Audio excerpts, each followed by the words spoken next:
And good morning. I am about to start working on phase 2 of making mannequin heads or model heads for hair and makeup and things like that into planters. So I went online and did a Google search. Hey, Google search. And for inspirations for head planters that are out there that are available on a lot of different sites where that you can buy from makers and stuff like that. And most of them are actually molded. I haven't seen any of these. I've seen DIYs on how to do these, and a couple people who actually make these into, so these, by these I mean mannequin heads, into planters that have very specific styles. But I think there's only one or two that actually do it, and they put a band around the head. And so it was great inspiration. It was fun to look at. And here's the other one that I was working on that I did. This is the new mannequin head that you can buy that has the hole in the bottom. And then the older one that I just got at, if you remember from my first video, if you haven't seen it, this is from the Elephant's Trunk, which is in Connecticut. It's a flea market in Connecticut, and I got it for $6. Excellent deal. So anyway, so I went online, looked at inspirations, and found a lot of the ceramic ones and molded ones, and there's probably like 4 main ones that you find that a lot of different people have gotten somehow, and they bought them in bulk or something, and they're just refinishing and painting them and doing really cool things with them, and making them into planters, but also being very creative with them. They're very cute and great inspiration. And then I found some very artistic ones that are very stylized, so very mid-century for a few of them, with that specific aesthetic.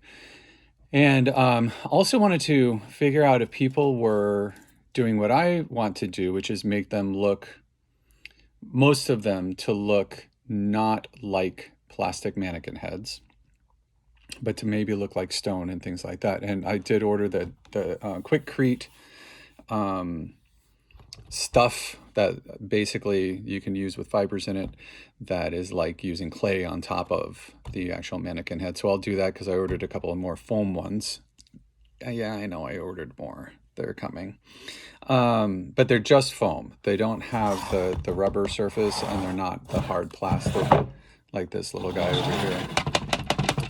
So the ones that I found, the DIYs online that I found, they take the cement over just a foam head that doesn't have all this nice definition in it, and they then they sculpted over it to create really 100% unique heads. I don't know if I have that sculpting talent anymore. I used to sculpt and really enjoyed it, and I haven't done it in a very, very long time. And I didn't like sculpt, like hardcore sculpt, but I did do it in school and had some nice results from them. So anyway, so what I'm going to do today is I'm going to show you just a little bit about finishing up the last one, this little guy or girl, I'm not sure, or this they, because really they are non-gendered, which is pretty amazing that they're able to figure out faces where you really can be pretty non-gendered with them. I think that's freaking awesome. Anyway, so I'm going to work on that. Everybody like my shirt? Yes. Hello. Palm Springs. I went ahead yesterday when I had just a few minutes, and it's like a random time in the morning, that I went ahead and I'm going to put on a light here. Oh, that's better. Ooh, all right. That's very bright. I went ahead and detangled the hair without you. I was debating on including you, and I'm like, that's just going to be boring, because all it was a lot of comb and struggle. So I went through, and since I took off the whole crown and all the hair that went with it, and this is real hair, by the way, spectacular. It's got a lot of nuances to it, a lot of highs and lows. Who knows if it's dyed? I've no clue. But got through so that I can mostly just comb through it. I know I should have sprayed it with a conditioner that would have left in. It would have made it easier to do. I didn't. I wasn't going to go back upstairs and get the conditioner and come back downstairs and mess with it, because it's kind of like a Zen, you know, okay, I'm going to get through these knots and I'm going to take my time to do it, and I'm going to go from the ends and I'm going to work my way up and yada, yada, yada. So anyway, so I got through it, and combing through, I prefer this kind of comb where it's got the fine on one end and the large on the other end, because you do have options. Some areas, oddly enough, with the fine and the amount of hair you pull out is really disconcerting. I'll just say that. But with the fine teeth, some areas I've, for some reason, work through better with fine teeth than with the big bold teeth. So I think it goes layer by layer with the fine teeth, and with the bold teeth it wants to go, or with the thick teeth, widely spread teeth, they tend to go all the way through. So I got all the way through, all of it. One of the really cool that I wanted to share, one of the really cool findings that I saw on the web, the interwebs, from my search, was this grouping of 3 different heads that are ceramic planters. Super cute, very stylized. What I really found that I liked about them was that they had variations on the top edge of the cranial area. So instead of, like this one I like because it's like literally masking, as I showed you, it's an inch around the ear and then coming down around the back for the actual hairline. So it mimics the hairline, not masks it. So what they did was, which is kind of cool, it made it look like it was breakaway. And so that it was this rough edge, like a stony rough edge that you kind of went with a chisel. So I'm going to do that. So I love the smooth right across on this one. I think that's slick. I think it's great. I have 2 of these heads, identical. So when I do the other one, I think I'm going to try to make it, I'm going to try different techniques, and I'll show you. I'm thinking about using wire cutters, and then little baby wire cutters, and then probably a pair of pliers. And then I've got tin snips that I wasn't sure if I was going to need them or be able to, or want to use them. These will work so that I can make it jagged around the edges. So yes, I have a bunch of tools. I have a lot of tools. My dad always had a lot of amazing tools, and I loved using them growing up. They were a lot of fun to just figure out how you use them, what you use them for. Dad was great about showing me. He's got a lot of cars, and even though at the time I didn't really appreciate what I was learning, I hugely appreciate it now that I can basically, through shop class and my dad, I can take apart a car and put it back together, and I'll have a few pieces left over that were extras, and it'll work better. So anyway, so I'm going to take that, I'm going to experiment with that, and we'll do that later. So this head is basically where I want him to be. All I have to do is, this hole here is the top of that hole there. As I turn it over, stuff falls out. I've got to just take my drill, go through it. This one, I got down far enough so that actually you can see daylight through the hole. So that's the drainage hole. So I'm good to go there. See how you can see daylight through it? Yes, awesome. So I've got drainage there, and I'll put a little, I'll figure out what to put over it, a couple rocks probably inside, to make sure that it doesn't get clogged up, or at least it gets clogged up as little as possible. You could put like a mesh. I would worry about that if it's a fine mesh, because it's a small hole, that it would get clogged easily. Any soil is just going to right there, and you're going to basically just get a layer of blockage, because I want it to continue to drain. So with that, I'll probably make that hole and the other one and all of them significantly larger. Or I was also thinking that I may put drain holes so that I drill down from inside here down to under the chin to give alternative ways for water to get out in case a couple of them do get clogged up. And that way, every time that I replant it, because I plan on doing annuals in these, not perennials, when I replant it each season, I will take everything out of it, clean it out, and then reuse new soil in it. You know, I'll recycle the soil that I have, put some fresh soil in there with it to sort of put those nutrients and whatever else, you know, vitamins and minerals, refresh that soil. Also, it'll depend on what kind of plant I'm actually putting in it, as to if it's a cactus, I'm going to use cactus soil, yada, yada, that sort of thing. So the combing through, just wanted to show you the end of that. It came out fabulous. It came out so good. So the next step is going to be when I cement it, any of these, or if I decide to just leave them natural. This one may, just because it's so cool and it's so different, may be natural. What am I going to do with the hair? So when I'm doing cement, one of the cool inspirations that I found was that, you know, the sculptures that they have, the classic sculptures, they have the hair sort of, it's a lower hairline, and they have it coming down with these sculpted waves in the stone a lot of times. And what I was thinking was that when I have ones that don't have any hair, or like this one, I thought, this one, awesome, right? So cool. Awesome face, awesome everything, very stylized. So like this one, if I wanted to, because it's leaning back, the tilt a little bit, if I wanted to do hair, I can always take something like a towel. If I end up doing a cement, or even without cement, I can take a towel, figure out some sort of medium, like a cement medium or a glue or something like that, to use the towel as hair, to mimic hair. So I could do it with the little curls and stuff, do strips of towel. I'm going to experiment with that. But I can also, instead of actually having hair, I saw there are a number of them that are actually for sale online, where the person does a wrap, a really cool wrap, male and female.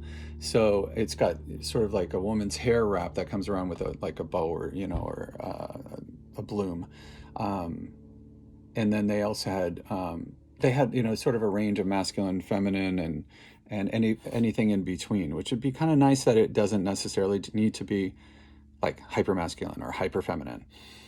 So I've got all those options to just stay open to, is what I'm trying to do. I'm trying to sort of go with the flow and what inspires me at the time, do it and try it. If I don't like it, I can pivot. I can always do something else. You know, it's not like it's going to be permanent, and they can sort of speak to me, and the moment can inspire me. Now you see all these colors. I will reiterate, I did that. They did not come in like that. You can see the flesh tone that it came in under. And they came in with multiple flesh tones, which is really nice to see, that they're not all just like whitey.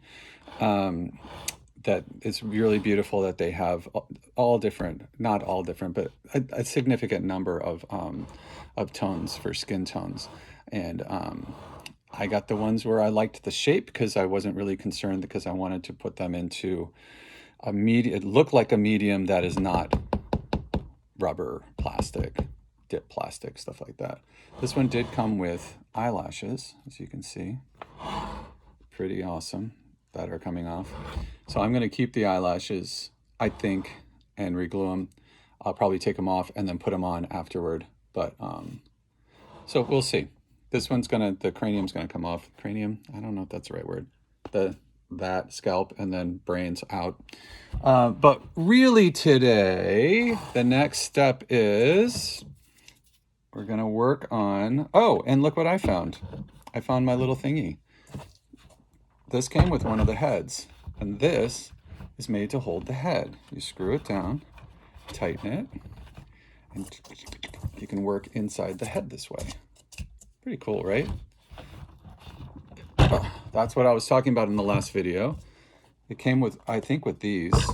I don't really remember exactly which one, but it does make it so that you can, if you're doing makeup on them, you can have it so that you're, you know, sitting here and the head is in front of you, and you can do makeup or do the hair, turn it around, do the hair. I did pull, oops, the whole table just almost fell over. I did pull it down because I was doing the hair and I was having problems with this sliding every time that I was trying to, because there's so much resistance because of the tangles. So I brought it down, and it did help to not have to hold on to it, and I could use both hands for coming through the hair. So, and we'll do the, figure out a haircut later. Probably going to do a braid that comes across. All right. So today, I'm going to take this off because I don't want it to be in my way. It just clamps right onto the front of the table. Looks like that. This, you loosen up the top. Moves around. Very cool. And it fits, I guess it's a standard size that they decided on, hallelujah, that fits on most heads. There are, the one I'm about to work on, of course it doesn't fit on, but it did come actually with one that has the cross on it, the X. So that X is matched with the shaft that goes up for the clamp.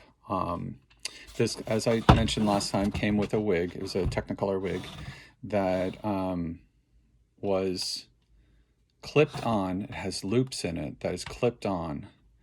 And I kept the wig because I'm not sure if I'm going to use it either here or somewhere else. It would actually work really well if I just did a slit down the wig after I open this up and have it around the outside. But I don't know if, and then I would contain it because it's very fluffy.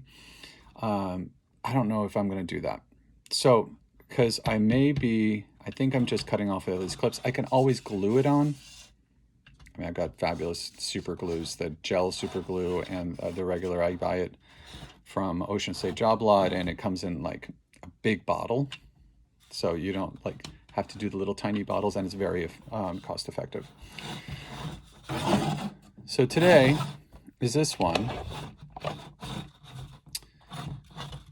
on this top line coming around and then around the front and then going back. So that's going to be the actual shape of it. I may round it out after I do it, or I may leave it at a hard angle. And what I'm using to do that, I have two things to practice, or to not practice with, but to experiment with. So these are blades for my skill saw. All different size blades. It just came in a pack of blades, and then I supplemented them over the years. And some are made for wood, some are made for metal. It shows on the side what it's actually made for. And the metal ones, I think, are going to work best because the teeth are so fine. If you can see the teeth on there, I know it doesn't focus very well, but see, the teeth are little. The ones for, and that's definitely going to work better. I could get it started with the ones for wood. Maybe, or the other way around. I'm not really sure. This one I know would just be too much work because it's a thin layer of plastic. It's going to grab a lot. So we're going to experiment. And the thing with wood, the wood ones, so this one's gigantic teeth. This one's finer teeth. It's sort of in between. And then the metal is like super fine. So the other option, which I'll introduce it to you right now, is this magnificent thing. This has a lot of options to it. And yes, I do keep the cover, plastic cover on it because I'm a little anal that way. And I've had this for a number of years. And I use it periodically on projects. It works great on, I've done birdhouses in the past where I carve the wood houses with this. Why is this not coming out? There it is. Got to come out to the side. So this has a couple of options. You can use the big old thing, right? It's a grinder. It's basically like a giant Dremel. And plugs in. Got higher power that way. It also has this attachment, which I have used a couple of times. So this attachment goes on, you stick it on the end of it where it's spinning, with this end, goes on where it's spinning, and then you put your attachments on this end. And so you use these tips along the way and then screws on, and you can then have a finer use sort of a more, I don't know what you want to say, a better articulation is what comes up in mind. You can tell I'm a singer.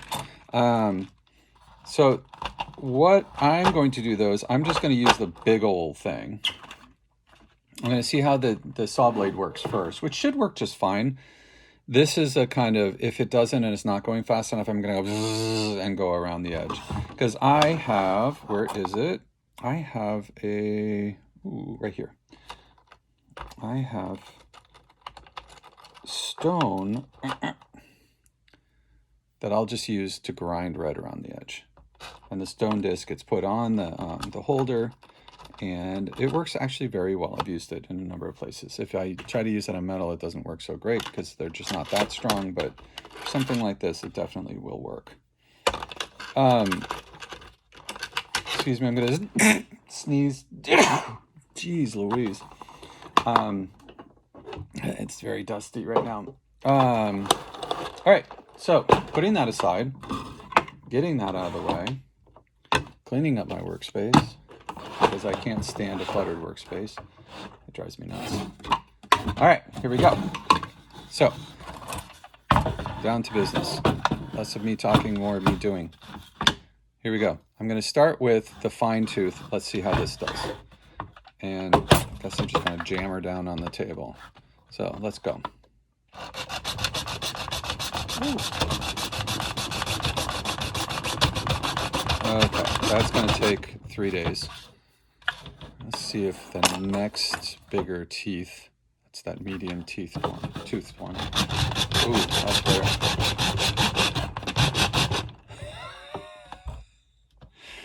Doing this on a table that has the camera, I'm sure you're probably going to get a little bit motion sick. And I apologize because I'm now going all over. Hopefully it doesn't pick up too much of the motion. All right, this sucker is not very sharp. Let's get down at the less used end of it. It's going through. Oops. Hallelujah, I just broke through. So, oops. So that, now I want it, once I get it open, I want to see if this is going to work. If I go in at this angle, or if it's going to catch too much. Oh, yeah, that's catching. Oh, good Lord, that doesn't work very well at all. Oh, that would just annoy me. So what if we stay flat? I mean, I could always get my skill saw out, but it's literally like this long and meant to be cutting like through boards and metal pipes and stuff like that. It's got variable speed, but it's not like a fine tune. This is a little bit finer than a giant skill saw coming out of it. Yeah, this is working. Oh, what a nice smell. Oh my God. Again, I should probably be wearing a mask. Oh my God, this is getting all over me too. I will need a shower after doing this because I'm going to be covered in wonderfully smelly plastic filings. So as we go through, coming around this side, I have another little one that I'm going to show you that it's one of the princess things. Again, another princess. And it is very small compared to these. You'll notice that I'm not trying to get everything, all of the heads to be the same size. I would actually prefer to have variance in variation of sizes, because it just makes it more fun than like the same head. I have 6 of the same head and I've done them all differently. This isn't for me to sell just variations on the same thing, which I've seen online, which are fabulous because they give these, you sort of pick the one that speaks to you the most. And I think that's a great idea. But this is for me and the guys at the house, even though all right. So the guys think I'm pretty nutsy anyway about stuff like this, that I do the wacky stuff, as you're probably finding out right now, which is, I don't know how much you've watched, but I have wacky ideas and I follow through on them. So the guys they didn't have really an image. So that was another a sort of concept of what was in my head, because it was hard to translate it. So that's why one of the reasons I went online for inspiration, and then I printed out the different sort of variations of what people have done. Holding this sucker down, it's not eating. I did it not only for my edification to remind me, oh yeah, that's a cool approach. I want to integrate that into what I'm doing, and also so I could show the guys, because the guys are just like, I don't know what you're doing. It doesn't make any sense. It's weird. It's just something you do. It's always weird. And then I try to explain it to them and say, well, no, they're all going to be different, and they're going to be. And I'm going to do this with it. Ooh, this is a good one. Reciprocating saw blade, metal cutting. Yeah, well, this is much better than the other blades. And so once I printed them out, we were sitting at breakfast all together, or lunch or something. I think it was lunch. And I was like, okay, guys, so I printed inspiration sheets and ones that I'm going to use, and I'm going to tack up on the wall just to remind myself all the different styles. As soon as I did that and they were able to see it, they got it. They're like, oh, okay. I'm like, yeah, they're not going to stay looking like mannequin heads. I mean, a couple of them may. A couple of them will. To be honest, a couple will. Like that one. The hair one. That will. Just because it's pretty awesome the way it is. And once they saw that, they went, okay, so this is going to be more artistic and more interesting than just being mannequin heads out in the yard. So I have to tell you a story, and then I'll finish this one up, because I'm going to try to keep these to 30 minutes or under. And then I'll come back with more sawing later. This is pretty good. She's getting sawn pretty well. Making some progress. So a quick little story. We had people house sitting right after I received the first batch of heads. So I hadn't painted them or anything like that yet. And it was a couple of these. It was a real stylized, this tall one. I had one of these. Oh, and then I had the other one I haven't shown you yet. So here's another one that she came in flesh tone, but she's got this long, glorious hair. It's absolutely gorgeous, right? Real hair, I think. It feels real. It may not be, but it's pretty spectacular. And it's actually in on the scalp, and that was the original color ever. And she didn't really have much, she didn't have any makeup on, but she did have eyes in. That's my creepy paint job on her. I actually really like this paint job on her. It kind of did this dripping effect because I put it on real heavy. The way her eyes are still dark, I find it very cool. So we'll see about that. I may stick rhinestones and who knows, I mean, bling her up or something, I don't know. But anyway, so she has the mounting hole on the bottom. So you can imagine, I was like, oh yeah, this one. She's got long hair. So I took the mounting pole for one of our whirly gigs that's in the back. You know, it's one of those where the wind goes through it and it makes it spin. Took the spinner off, stuck her on it in the backyard. Right outside all the glass doors. So if you're sitting at the dining room table, you look right out there and you could see her. But it wasn't like you could see her like right in front of you. It was, 20 feet away, and you had to sort of go around the corner. So as you walked by, so the back of our house has out into the backyard in the kitchen. It's got a door with window panes, and then into the dining room. It's giant sliding glass doors into the living room. Big bay window, or whatever you call it, whatever this is, that kind of window, and big sliding doors. So you're seeing a lot. There's a lot of glass to outside since it's a mid-century house. I get a call from my sister because a good friend of ours who lives with her was house sitting for us, and she's like, my sister's like, what the hell? What's with that? What's with the heads? Especially the ones on the spike. Why are they out there? Do we need an intervention? What's going on? And apparently a friend, she was just like, yeah, so there's this going on at your brother's house. And it's really creepy, and I see them like at random times during the night. I didn't warn her before she got there. I did show her that there were going to be some heads in the back. They were like on the table and stuff, and it was just me putting them in places, and then I clumped them right before we left.